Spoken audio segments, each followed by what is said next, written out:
وبرکاتہ۔ الحمد للہ رب العالمین والعاقبۃ للمتقین والصلاة والسلام علی سید المرسلین، اما بعد، اعوذ باللہ من الشیطان الرجیم، بسم اللہ الرحمن الرحیم۔ لئن شکرتم لازیدنکم ولئن کفرتم ان عذابی لشدید۔ آمنت باللہ، صدق اللہ العظیم۔ انتہائی معزز، محترم، مکرم، محتشم علماء کرام اور عزیز طلباء کرام اور طلباء کرام کے معزز والدین و سرپرست حضرات، حسب روایت آپ کے ادارہ دارالعلوم بسرور نے 14 اگست کو یوم تشکر کے طور پر اس نشست کو سجایا ہے، اور آپ سب حضرات نے ان طلباء کی کارگزاری کو، ان کی تقاریر کو جو عربی میں، انگلش میں، اردو میں آپ کے سامنے انہوں نے کی ہیں، آپ نے اساتذہ کی کارگزاری بھی دیکھی، ان طلباء کی ان تقاریر کو بھی سنا۔ یقیناً آپ کا دل خوشی سے اور خوشی کے جذبات سے لبریز ہوگا۔ آپ کو علم نہیں ہے کہ ایک ایک بچے کے اوپر کتنی ان کے اساتذہ کی محنت ہوتی ہے، اس کے بعد پھر یہ طالب علم اس سطح پہ آتے ہیں۔ ایک تو اسٹیج کا روب ہوتا ہے، پھر بہرحال مجمع کا روب بھی ہوتا ہے۔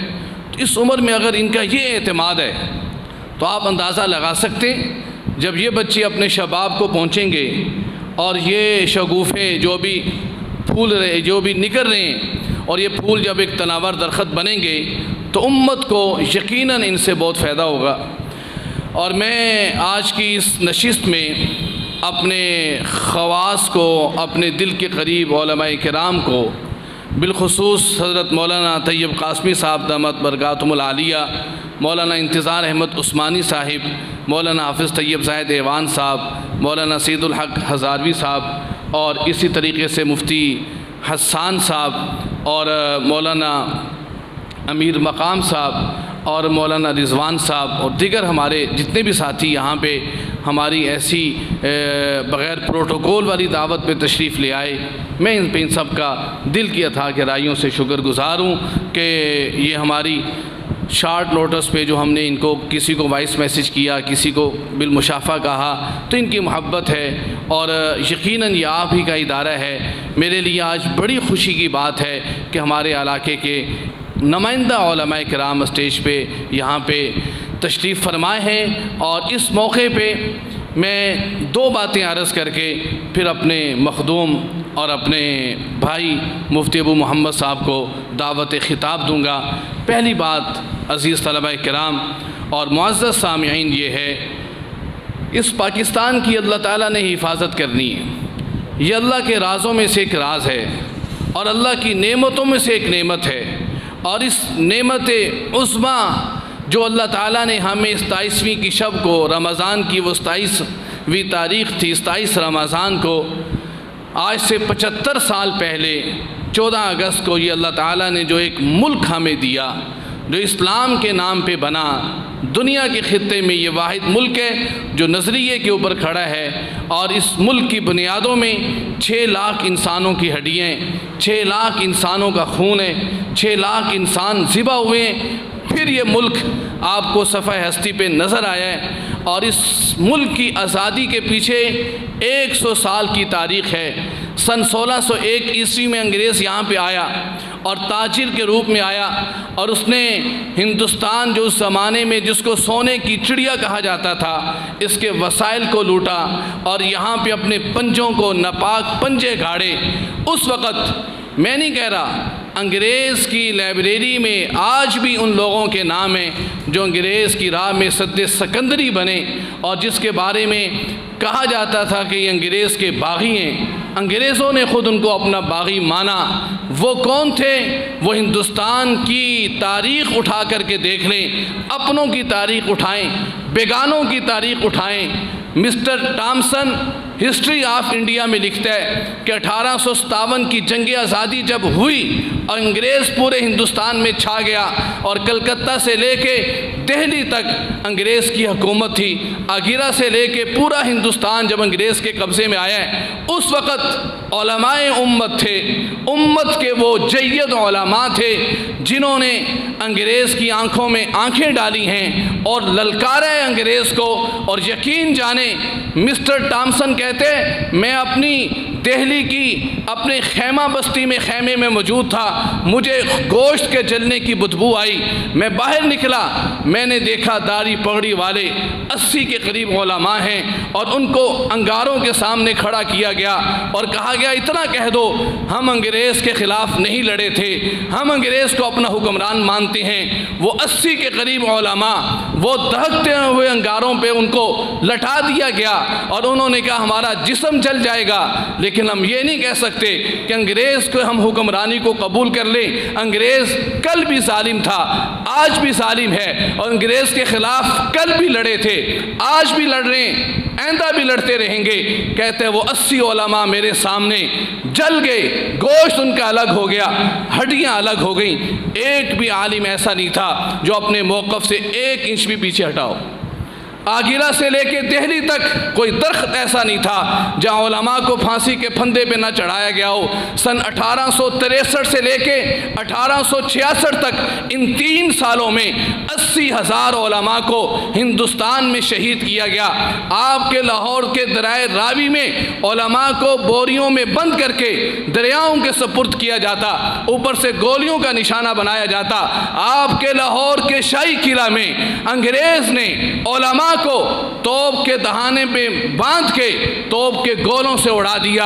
یہ علماء تھے جنہوں نے جیلیں ہتھکڑیاں برداشت کی ہیں اور انہی علماء کے سرخیل شیخ الاسلام والمسلمین حضرت سید حسین احمد مدنی رحمۃ اللہ علیہ کے جملوں کا تو آج بھی کراچی کا خالق دینہ حال گواہ ہے۔ جب انگریز کی عدالت میں انگریز جج نے یہ پوچھا حسین احمد مدنی کیا تم نے انگریز کی فوج میں بھرتی ہونے کا فتویٰ دی ہے کہ انگریز کی فوج میں بھرتی ہونا حرام ہے؟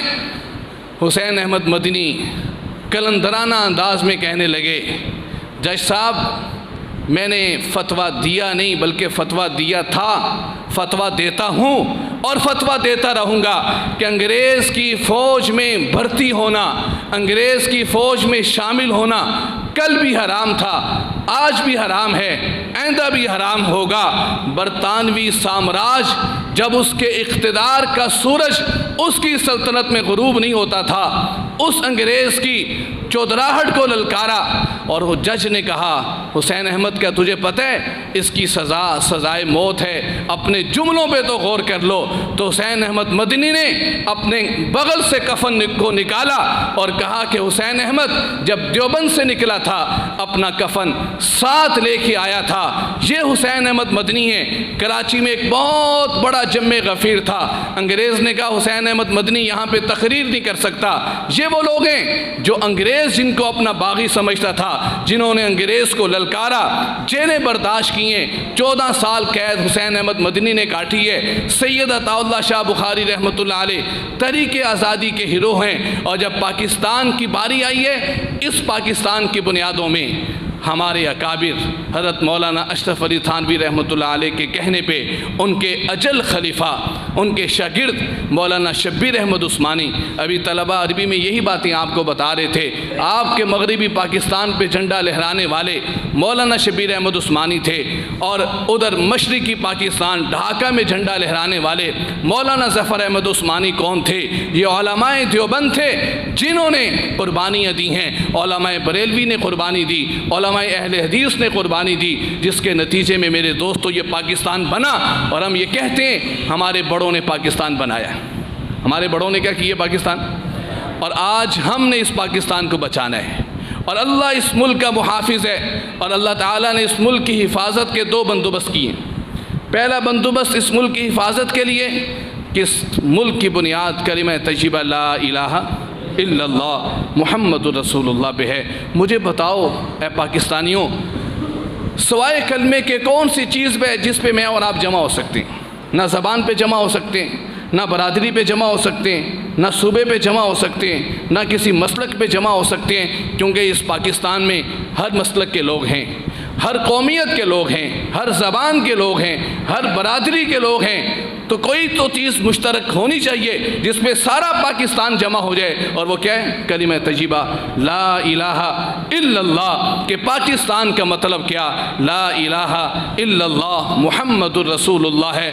اور یہ کلمہ اس پاکستان کی بقا کا، حفاظت کا سب سے بڑا ذریعہ ہے۔ اور کلمے کے محافظ علماء کرام، کلمے کے محافظ کے بولتے نہیں، علماء کرام ہیں۔ دوسرا، اللہ تعالیٰ نے اس ملک کی حفاظت کا جو بندوبست کیا ہے وہ ایٹم بم، یہ اللہ تعالیٰ کی بہت بڑی نعمت ہے، ورنہ ہم نیپال، بھوٹان، عراق، شام، یمن بننے میں دیر نہ لگتی۔ یہ ایٹم بم اسباب کے درجے میں یہ پاکستانیوں کی ایک بہت بڑی وہ کاوش اور جدوجہد ہے، جس کے نتیجے میں انڈیا بھی دبک کے بیٹھتا ہے، اور عالمی سامراجی، استعماری، یہودی اور عیسائی طاقتیں باوجود چاہنے کے بھی، باوجود ساری سازشوں کے بھی آج تک پاکستان کا بال بیکا نہیں کر سکیں۔ ان کو پتہ ہے کہ پاکستان واحد اسلامی ملک ہے جس کے پاس کیا ہے؟ ایٹم بم ہے، اور اس ایٹم بم کا محافظ ہماری فوج۔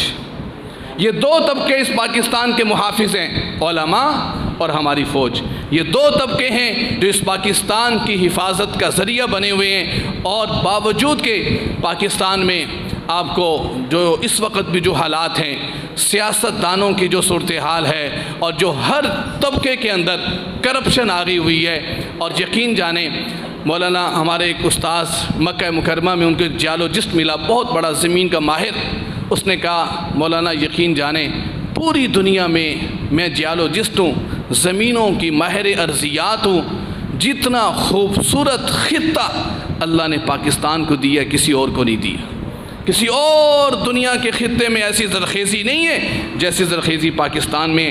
آپ کے حافظ آباد کا چاول پوری دنیا میں اس کی شہرت، آپ کے مظفر گڑھ کا آم پوری دنیا میں اس کی شہرت، سوات کا گلاب کا پھول پوری دنیا میں اس کی مہک ہے۔ اللہ نے موسم بھی ہمیں دیے، زراعت بھی ہمیں دی، سمندر بھی ہمارے پاس ہے، پہاڑی سلسلہ بھی ہمارے پاس ہے، لیکن ایک چیز میرے ملک کو کھا گئی ہے، ایک چیز میرے وطن کو کھا گئی ہے، وہ کرپشن ہے۔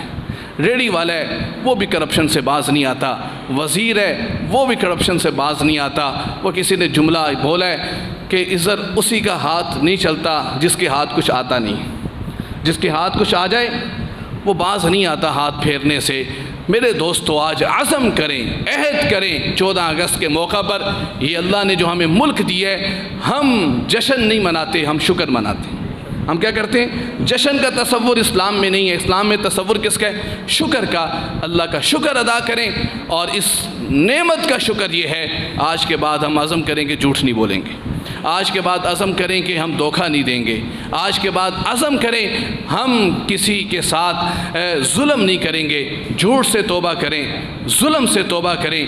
جو عہد ہم نے اللہ سے کیا تھا کہ اس پاکستان پہ نظام نافذ کریں گے، چلیں جو کام حکومتوں کے ذمہ ہے وہ حکومتیں کریں گی، میرے اور آپ کے ذمہ اپنا جسم تو ہے نا، اپنی ذات تو ہے نا، اس پہ میں اور آپ عمل کریں۔ میں آپ سب حضرات کی آمد کا بہت شکر گزار ہوں۔ جو تھوڑا سا پروگرام ہمارا لیٹ ہوا، ہماری پوری کوشش تھی 11 بجے ختم ہو جاتا، کچھ پروگرام بچوں کے تھے تو ہم نے مناسب جانا کہ جس بچے نے تیاری کی ہے تو اس کو نہ روکا جائے۔ میں نے مفتی طلعہ صاحب سے کہا کہ جس بچے کا نام تھا اس کو لازمی موقع دیا جائے۔ اب مولانا قاری عبدالقیوم صاحب تشریف لاتے ہیں۔ یہ ہم نصابی سرگرمیوں کا سلسلہ تو آپ نے دیکھا، ہمارے یہ نظم بھی ہے شعبہ تحفیظ کے حوالے سے۔ حفاظ ایجوکیشن کے بچے یہ 1 سال میں عربی سیکھتے ہیں، دوسرے سال میں انگلش بولنا سیکھتے ہیں، اور اگلے 3 سال میں یہ میٹرک سائنس کے ساتھ کریں گے، اولا اور ثانیہ بھی پڑھیں گے۔ یہ بڑی قبولیت اس کو اللہ تعالیٰ نے پورے پاکستان میں دی ہے۔ شعبہ تحفیظ کا جو سلسلہ ہے اس میں ہم کوشش کرتے ہیں بچوں کی حوصلہ افزائی کر کے بچوں کو آگے بڑھایا جائے، بجائے مار پیٹ کے ماحول کے ترغیب کا ماحول ہو۔ تو ہم نے یہ اعلان کیا تھا کچھ عرصہ پہلے کہ جو بچہ 10 دن میں پارہ حفظ کرے گا اس کو ہم 300 روپے انعام دیں گے، جو 18 دن میں پارہ ختم کرے گا اس کو ہم 200 روپے انعام دیں گے، اور جو 30 دن میں ایسا بچہ جس نے بھی 5 پارے حفظ نہیں کیے، 5 پاروں سے کم ہیں، تو وہ خوش نصیب طلباء جنہوں نے عام روٹین سے ہٹ کے 10 دن میں پارہ حفظ کر لیا، ان کے لیے کچھ انعامات کی ہم نے ترتیب بنائی ہے۔ وہ طلباء آئیں اور اسٹیج پہ ہمارے علماء کے ہاتھوں اپنا